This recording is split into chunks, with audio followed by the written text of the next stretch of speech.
All right, folks, another big happy Friday. As far as I'm concerned, there should be no other place on this earth that is more sacred, more beautiful to you, whatever, than the place, property that your home's on, that you homestead. That stands true for me. There's no other piece of property in this world that means more to me and ever will mean more to me than the farm, the hardwoods to the north, behind the barn I really enjoy, and just the yard and everything else. I'm going to tell you something. If you gave me one opportunity to choose a piece of property, one that I don't own, it's here. This silly, stupid little video that I'm putting on does not do this property justice whatsoever. There's a lot of unique things up here. Number one, we are on a giant ridge. The trail hill that I had to take to get up here was, we'll put it to you this way, I was in four-wheel drive. Not that it's muddy or anything, it's just the incline. And of course, as we all know, most situations like this, especially around here with some of our big ridges, because we are not a very hilly territory,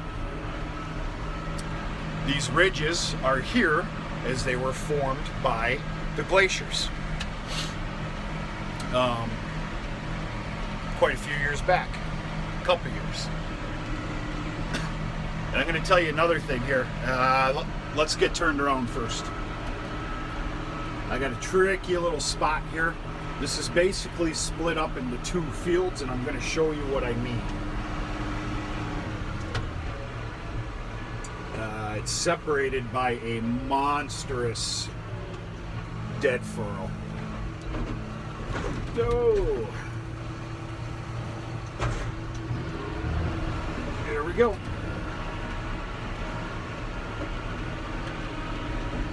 Take it up to 540. I want the best spread that I can get. Okay, some of you can see it, some of you can't. There's a big dead furrow right here. I dare you to hit that at 5 miles an hour. You're going through the window. Very common back in the day, and especially it was here, where you owned a piece of property, you split it up for your crops. And that was the case here. This was always split. Some many years ago, the gentleman that is no longer with us, that farmed this property, he had married the widow of the original homesteader. He had ended up turning this all into grassland. But anyway, let me tell you something. First of all, it's all good. By the way, I'm spreading fertilizer. It's Friday evening. She's going on about 6:30. I am running way behind, but whatever. This west part of the field that's separated by the furrow was made some of the highest quality, high grade, greener than a goat turd, pure 100% grassy hay. I've already got orders for that particular hay right there.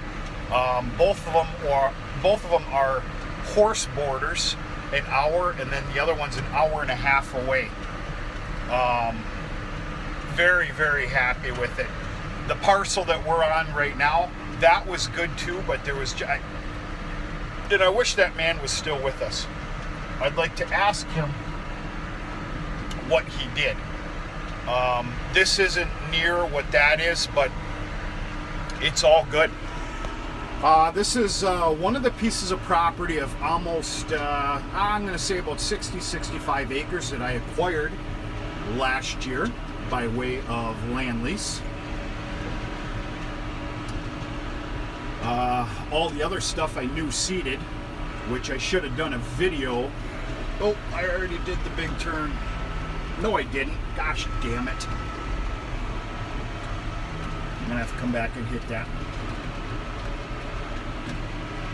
Before I came up here, I hit the east end of the road, not that big chunk. You give me 2-3 more days of this dry weather, which we are getting, I will be in there with fertilizer, God willing. But I hit the east end that I new seeded a alfalfa brome timothy mix and mother cropped with the peas and oats.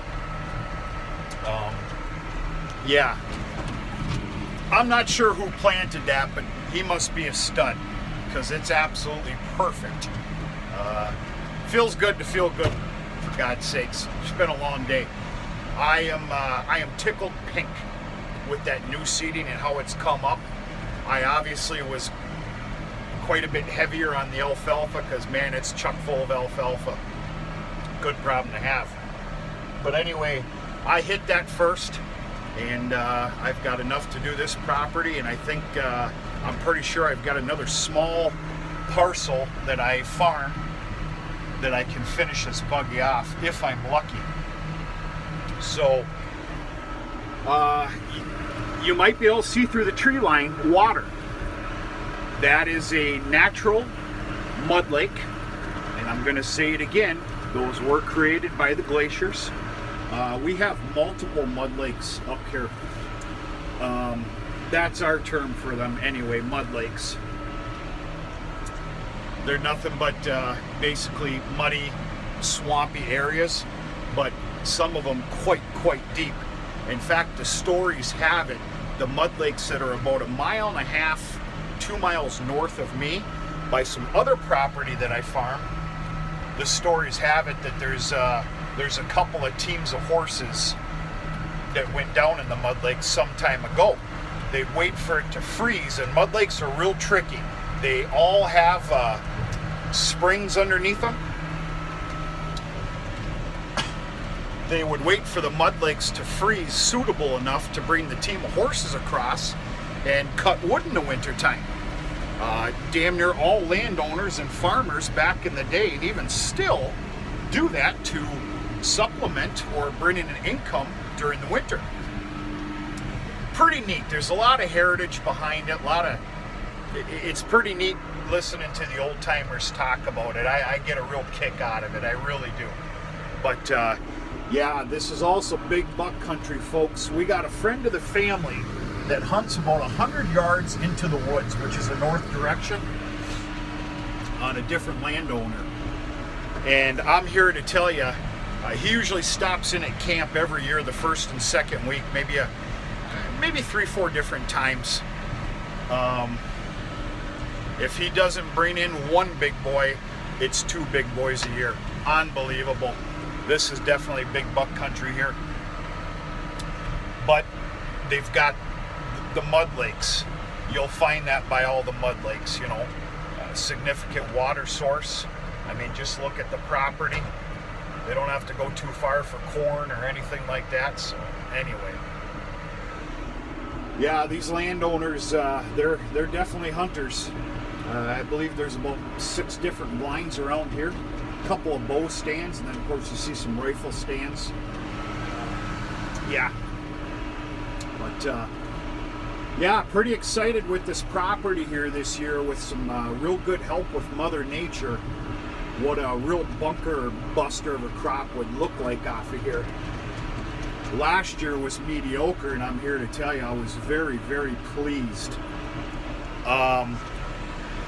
That west end of this field is where we broke an all-time farm record for us, and it was 1,200 and some odd square bales baled, picked up, and back at the farm all in one day. Don't get me wrong, we've come close to that number all throughout these years. That's all we used to do was square bale. That's all anybody used to do, really. But that was an all-time record. So yeah, I don't know. Friday night, I'm feeling good. I had a really good day today. Things just went well. Of course, the day's not over. I might just jinx myself here.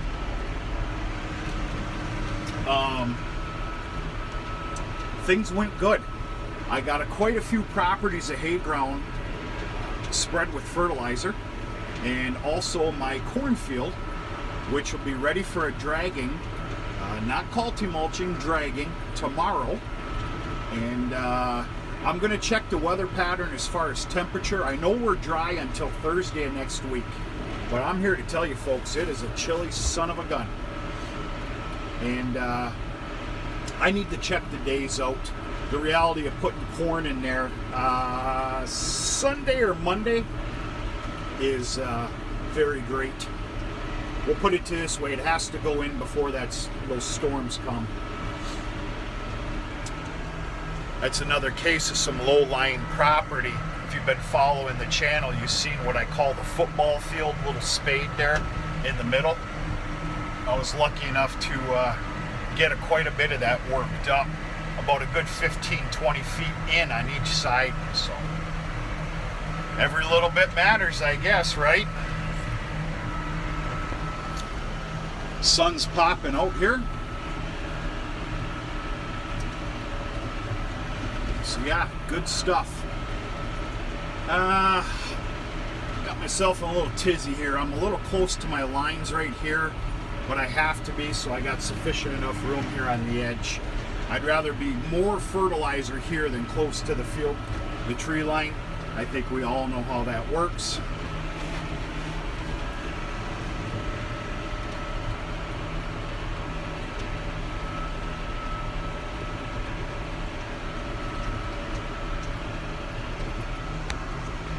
Folks, I just don't have it in me tonight, and I don't have the time because I still got some rat killing to do here before dark to do some sort of a nice little Friday video. I was thinking about doing that fire down at that nook there. It's not going to happen.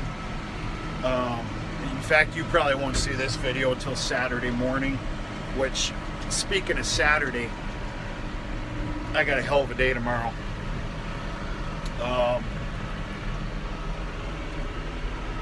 Yeah, but no worries. No worries. One way or another, right? Yeah, beautiful chunk here. And it goes way back. This is a total of about 20 acres. Just shy, probably about 17-ish. So,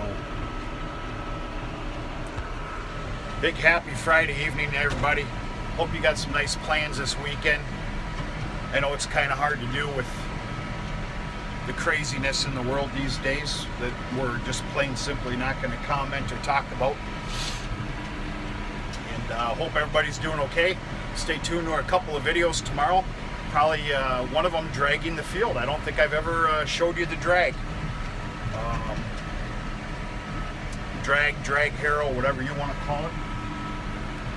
And we'll go from there. It's starting to snow a little bit again. Good God Almighty, only in the UP. Have a good night. We're going to talk to you sooner than later.